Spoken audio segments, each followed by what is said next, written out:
Alright everyone, in this video what I want to do is cover some tools that are available to find auction and expired domains. So there's a lot of tools out there where you can, find these PBN type sites that we're looking for. It kind of cuts down the feed where you can look further into them and find the type of sites we're looking for. And there's a lot of different tools out there where you can do that. Now, my favorite tool to use is Register Compass. It has, in my opinion, all the best metrics. As you know, it's the end of 2015 now. As of right now, I believe this is the best tool. It has all the right metrics. Very easy to read. It's organize them in a good way. You can search by certain stuff. It just makes everything so easy. Okay. The downside of Register Compass, it's probably the most expensive one out. It's $37 a month. For some of you, that just may not be possible right now.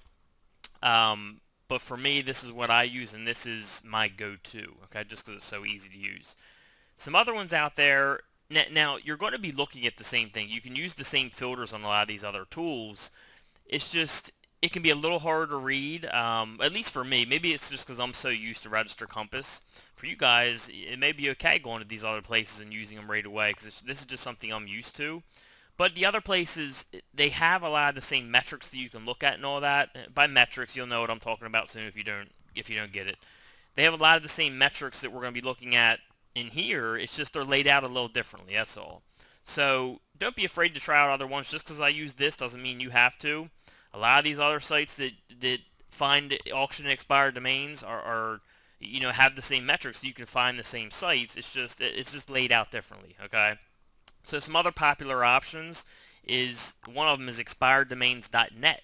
All right, and this one's totally free to use. As you can see, it's just not as pretty. It's a little harder to read this, in my opinion. But if you're on a budget, you got to do what you got to do. $37 a month is $37 a month. It has all the same stuff here. It's just a little harder to read. This is just laid out so nicely and easy to read. For me, this is just a lot harder to read. But if you start with this and you get used to it, it may not even matter to you. Okay. A third one, a really popular one, is in the OMG Command Center, which you'll learn a lot about. If you go to Age Domain Finder, again, there's a lot of the same metrics here, a lot of the same options. It reads differently. Okay.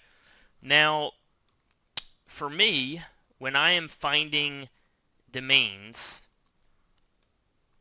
when I'm in Register Compass, and this can translate over to the other tools, okay? So if you're not using Register Compass, what I'm talking about here can translate to the other tools. It's just, I'm just explaining in Register Compass because this is what I'm used to.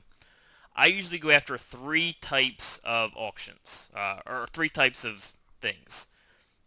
Namejet pre-release. So in this, let me zoom in a little bit. All right, so Namejet pre-release. Okay, so that's one of the options I do. And then I don't use this one that much, snap names pre-release, because they get put in weird domain places, and we'll explain this in a later video. And then the third one I use is GoDaddy public. I'm sorry, GoDaddy, yeah, public.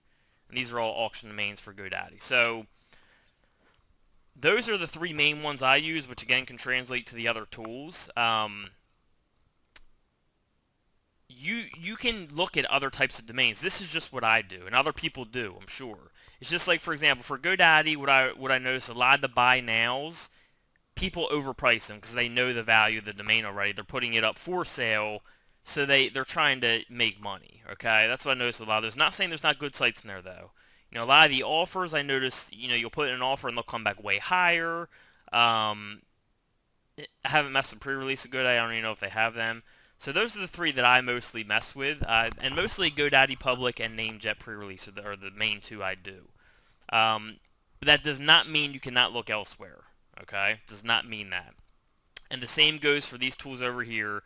There's different ways to find them, and they actually, I believe, call expired domains auction domains over here, if I'm right. And then deleted domains or deleted expired domains. But they have all the same stuff here. Like if you go to domain list. There's GoDaddy expired domains, GoDaddy buy now domains. Here's Namejet pre-release domains. So they have all the same stuff. It's just laid out differently. So don't be afraid to use this free tool or tools like it, or the OMG Command Center if you already have it. It's just, again, I'm used to Register Compass using this. Okay, let me pause this 1 second. I gotta check something. Alright, so that's actually going to do it for this video. I was going to cover something else, but I'm just going to cover it in a separate video. So that covers tools. Again, there's plenty of them out there. Obviously, Register Compass is my favorite, and then, expireddomains.net's a popular one. OMG Command Center is a popular one. And then, of course, people even in OMG got their own tools that you can use. There's not a right or a wrong here. It's just preference, and these are just some of the most popular ones.